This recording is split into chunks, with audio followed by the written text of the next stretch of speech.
two things are going to happen. I'm going to read you an article that talks about Japanese cell phones being too complex, and then I'm going to show you a phone that has got ours licked in terms of affordable accessibility. Now, I couldn't find a price, but from the English interpretation, the English version of this website, it basically said that they have a phone where you push a button, it talks. There are no menus to go through or anything, versus here in the United States, where you have to go through about 3 or 4 menus just to make it talk.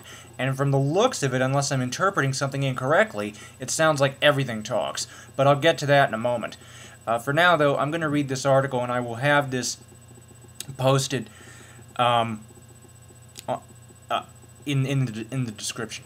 The article, the title is, "In Japan, cell phones have become too complex to use." This is written by Lisa Katayama on the 6th of June 2008. Tokyo. Steve Jobs' new iPhone, expected to be unveiled Monday, is headed to Japan by the end of the year. But the device's famed ease of use may actually be a turn-off in Japan, where consumers want features, not simplicity. Indeed, Japanese handsets have become prime examples of feature creep gone mad. In many cases, phones in Japan are far too complex for users to master. There are tons of buttons, and different combinations of lengths of time yield different results, says Ko Aoki, an engineer who lives in Tokyo. Experimenting with different key combinations in search of new features is, quote, good for killing time during a long commute, Aoki says. But it's definitely not elegant. Japan has long been famous for its advanced cell phones with sci-fi features like location tracking, mobile credit card payment, and live TV. These handsets have been the envy of consumers in the United States, where cell technology has trailed an estimated 5 years or more. But while many phones would do Captain Kirk proud, most of the features are hard to use or not used at all.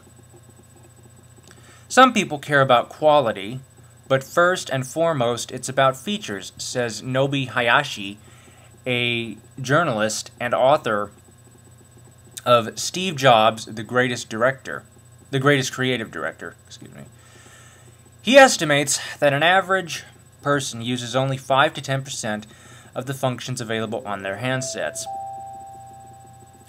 Japan is a culture of spec sheets.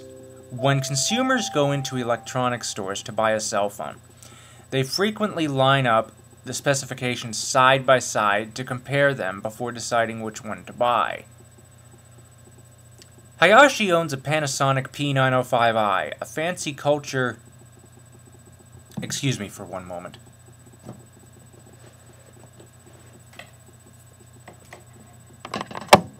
My apologies, I'll start that sentence over again.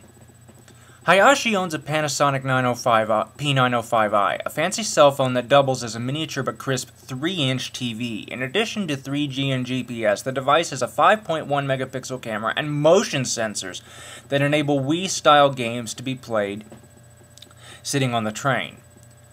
When I show this to visitors from the US, they're amazed, Hayashi says. They think there's no way anybody would want an iPhone in Japan. But that's only because I'm setting it up for them so that they can see the cool features. In actuality, Hayashi says, the P905i is fatally flawed. The motion sensors are painfully slow, and the novelty of using them is quickly replaced by frustration. And while being able to watch TV anywhere is a spectacular idea, there's no signal in subways, and even above ground, the sound cuts every few seconds. There's nothing more annoying than choppy TV noises, Hayashi says. Aoki, who carries 2 phones, a Sony W44S and an iPhone for accessing the web, has only vague ideas of all the things the Sony cell phone is capable of doing. Every once in a while you find an incredible function via the complicated menus, he says.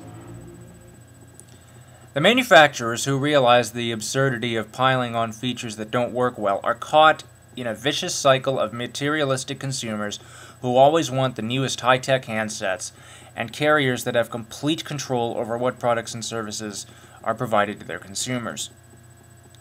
The most important thing for us is to provide our end users with a unique experience through our products, says Toshi Kawamura, a spokesperson for Sony Ericsson Japan. They're also at the mercy of the all-powerful carriers like NTT Docomo, the company that created the localized 3G network that makes Japanese handsets virtually obsolete in the rest of the world, who get to decide what applications and functions are compatible with their networks. The flashy little functions are cool, but they're carrier-specific, Hayashi says. Once you take this out of Japan, it's just a piece of metal. Japanese companies make only 5% of the global mobile phone sales, and all of those are domestic. Neat-looking gadgets are also a core aspect of one's identity. Daiji Hirata, Chief Financial Officer of News2You Corporation and creator of Japan's first wireless LAN, admits to changing handsets more than often is probably necessary. Cell phones are always a part of any conversation, he says.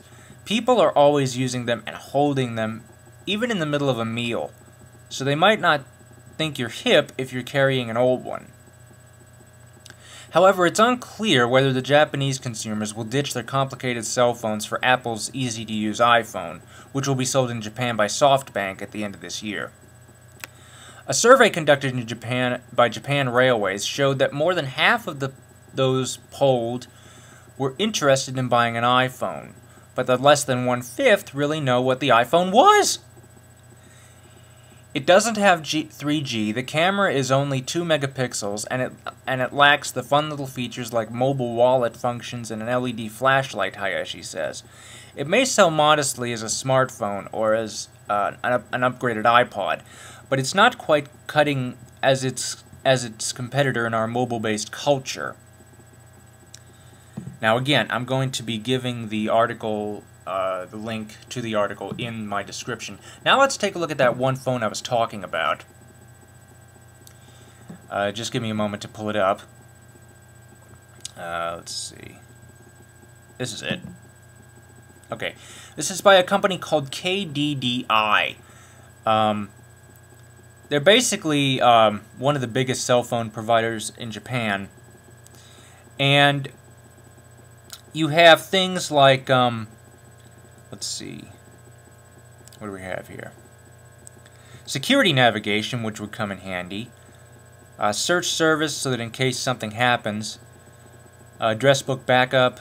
But let's see, there's something on here. Now, I haven't been to this page in a while, so give me a moment. Large screen makes it easy to see and use.